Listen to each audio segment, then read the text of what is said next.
Hi అండి. అందరికీ కూడా నా ఛానల్‌కి స్వాగతం అండి. అందరూ ఎలా ఉన్నారండి? నేనైతే చాలా చాలా బాగున్నాను. మీరందరూ కూడా చాలా బాగుండాలని కోరుకుంటున్నానండి. ఇక్కడైతే బీరకాయ పాదు ఇప్పుడిప్పుడే తీగ కింద వస్తుందండి. అలాగే ఇక్కడ కనకాంబరం మొక్కలైతే తీసుకున్నాను. కనకాంబరం నారు దాన్నైతే వేసేసుకున్నానండి. ఆ తర్వాత ఇక్కడ మా ఇంటి ముందున్న పారిగోడకి ఇలాగ కాకరకాయ పాదు అయితే ఎక్కించేస్తున్నానండి. మీకు ఆల్రెడీ చూపించే ఉంటాను కదా, మొన్న షేర్ చేసిన వీడియోలో కాకరకాయ పాదు వచ్చిందనేసి. అలాగే ఒకసారి నేను నా వీడియోస్ చూస్తే మీకు తెలుస్తుందండి. మా ఇంటి వెనకాల గోడ దగ్గర పెట్టాను కాకరకాయ పాదు. చాలా కాయలు అయితే వచ్చాయండి. చాలా బాగా వచ్చింది కాకరకాయ పాదు కాపు అయితే. సో ఇంకా ఇది చూడాలి మరి ఎలా వస్తుంది అనేది. ప్రస్తుతానికైతే చాలా బాగుందండి కాకరకాయ పాదు. ఆల్రెడీ ఫ్లవరింగ్ కూడా స్టార్ట్ అయిపోయింది. ఇది చూసారు కదా, ఇలాగ పైకి ఎక్కేస్తుందండి గోడకి. అలాగే ఇక్కడ కనకాంబరం నారు తీసుకున్నానండి నేను. ఇక్కడ జాంకాయ మొక్కలు కూడా వచ్చినాయి బాగానే, కానీ ఇక్కడ మేకలు తినేసాయండి. బయట నుంచి మేకలు వెళ్తూ ఉంటాయి కదా, సో అవి అయితే తినేసాయండి.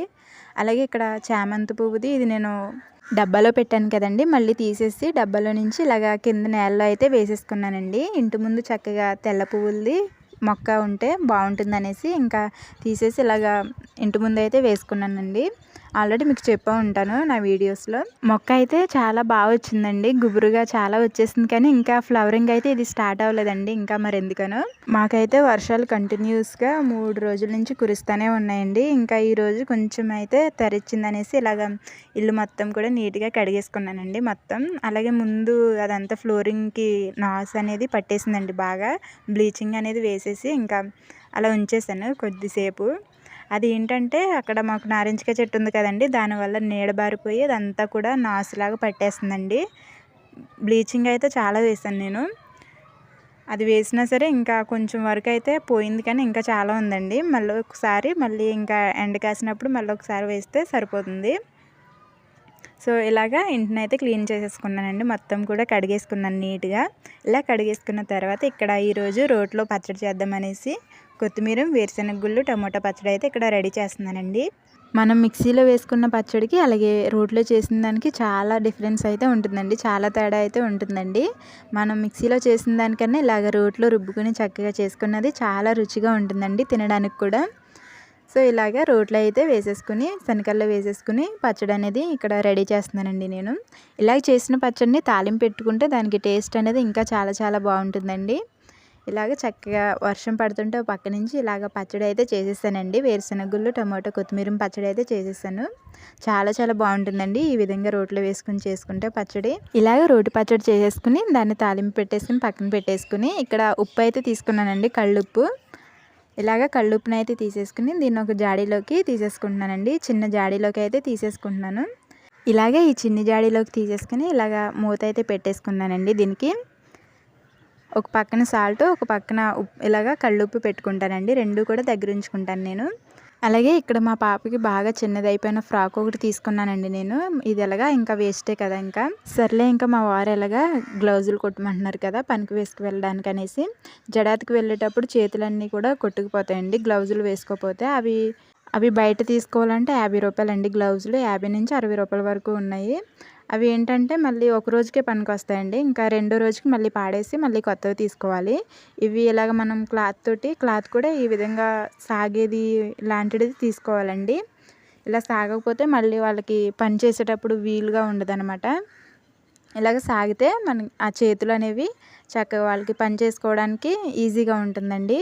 జడాత్కి వెళ్ళేటప్పుడు ఇలాగ గ్లౌజులు వేసుకోవాలి కాబట్టి ఈ విధంగా అయితే దీన్ని ఉపయోగించుకుంటున్నానండి నేను. ముందుగా పేపర్ కటింగ్ చేసేసుకుని ఈ విధంగా పేపర్ని కటింగ్ చేసేసుకుని ఆ యాదిని ఇలాగా మొత్తం కూడా కట్ చేసేసుకుంటున్నానండి. క్లాత్ మీద వేసేసుకుని క్లాత్ మీద ఈ విధంగా వేసేసుకుని మొత్తం కూడా కట్ చేసేసుకున్న తర్వాత ఆ తర్వాత స్టిచ్చింగ్ ఎలా చేస్తాననేది మీకు చూపించేస్తాను. నాకైతే రాదండి పెద్దగా, ఏదో నాకు వచ్చినట్టు మాత్రమే ఇక్కడ మీకు కుట్టేసి చూపిస్తున్నానండి. ఇక్కడ ముందుగా పేపర్ కటింగ్ తీసేసుకుని ఈ విధంగా క్లాత్ మీద వేసేసుకుని క్లాత్ని కట్ చేసేసుకుంటున్నానండి. ఇక్కడ చూస్తున్నారు కదా, ఇక్కడ ఒకలాగా కట్ చేశాను నేను, ఇక్కడ ఒకలాగా కట్ చేశాను. ఇక్కడ చేతుల మధ్యలో గ్యాప్ అనేది కూడా కట్ చేసేసాను. దానికైతే ముందు క్లాత్ మీద వేసుకుని కుట్టుకున్న తర్వాత ఆ తర్వాత కట్ చేద్దామనేసి అలా ఉంచేసానండి.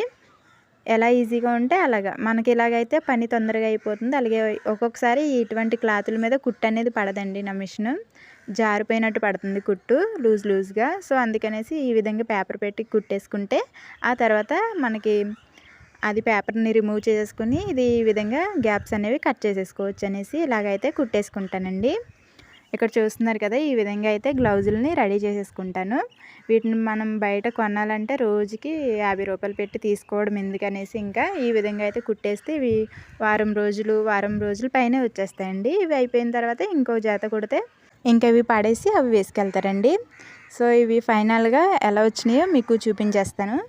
ఇక్కడ ఈ విధంగా అయితే ఒకసారి కుట్టేసుకున్న తర్వాత మరొకసారి కుట్టు పైన ఇంకో కుట్టు వేసుకుంటే మనకి కుట్టు విడిపోకుండా ఉంటుందండి. సో అందుకనేసి ఆ కుట్టు పైన ఇంకో కుట్టు అయితే వేసేసుకుంటున్నాను నేను. ఈ విధంగా ఇలా వేసేసుకున్న తర్వాత చిన్న చిన్న టక్స్ అనేది పెట్టేసుకుని కుట్టు మీదకి వెళ్లకుండా కత్తిరి జస్ట్ కొద్దిగా అవి మనకి రౌండ్ తిరగడానికి కట్ చేసేసుకుని ఈ విధంగా చూసారు కదా, ఆ పేపర్ అనేది రిమూవ్ చేసేసానండి. ఆ పేపర్ తీసేసి ఇదిగో చూసారు కదా, చెయ్యి అనేది ఈజీగా లోనికి వెళ్ళిపోతుందండి. ఇంకా లూజ్ ఎందుకు పెట్టానంటే మా వారిది ఇంకా పెద్దగా ఉంటుంది కదా చెయ్యి, సో అందుకనేసి అలా పెట్టాను. ఇది సాగుతుంది కాబట్టి కొంచెం టైట్గా పెట్టినా కానీ పర్లేదండి. ఇక్కడ చూస్తున్నారు కదా, హ్యాండ్ అనేది మనకి బాగానే వచ్చింది. సో అలాగే చెప్పాను కదండి, నాకు వచ్చినట్టయితే నేను కుట్టేశాను. ఇక్కడ మొత్తానికి ఫ్రాక్ అయితే వేస్ట్ అవ్వకుండా ఈ విధంగా పనికొచ్చిందండి మా పాపది. సో చూస్తారు కదండి, వీడియో నచ్చిందా? నచ్చితే లైక్ చేయడం మాత్రం మర్చిపోవద్దు. అలాగే ఎవరైనా మన ఛానల్ని కొత్తగా చూస్తున్నట్లయితే ప్లీజ్ సబ్స్క్రైబ్ చేసుకుని మీ సపోర్ట్ నాకు అందిస్తారని కోరుకుంటున్నానండి. నెక్స్ట్ మరొక మంచి వీడియోతో మళ్ళీ మీ ముందుకు వచ్చేస్తాను. అంతవరకు చూస్తూనే ఉండండి శిరీష ఎవ్రీథింగ్ ఛానల్ని. Thank you for watching.